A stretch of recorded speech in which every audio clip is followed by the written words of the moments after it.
Africa దేశాల్లో Ebola virus వేగంగా వ్యాప్తి చెందుతోంది.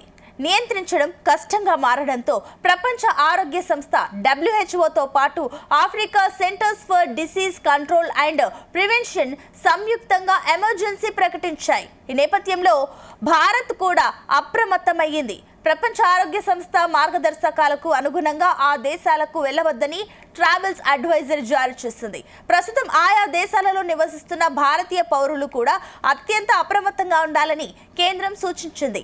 వైరస్ బారిన పడకుండా ఉండేందుకు అవసరమైన అన్ని రకాల ముందస్తు జాగ్రత్తలు తీసుకోవాలని స్థానిక అధికారులు, ఆరోగ్య అధికారులు జారీ చేసే మార్గదర్శకాలను ఖచ్చితంగా పాటించాలని స్పష్టం చేసింది.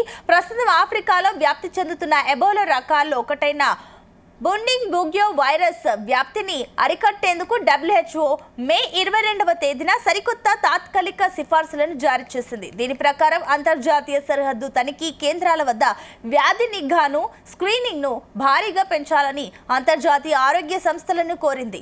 ముఖ్యంగా వైరస్ ప్రభావిత ప్రాంతాల నుంచి వచ్చే ప్రయాణికుల్లో ఎవరికైనా కారణం తెలియని తీవ్ర జ్వరం వంటి లక్షణాలు ఉంటే వారిని వెంటనే గుర్తించి ప్రత్యేకంగా ఉంచి చికిత్స అందించాలని స్పష్టం చేసింది.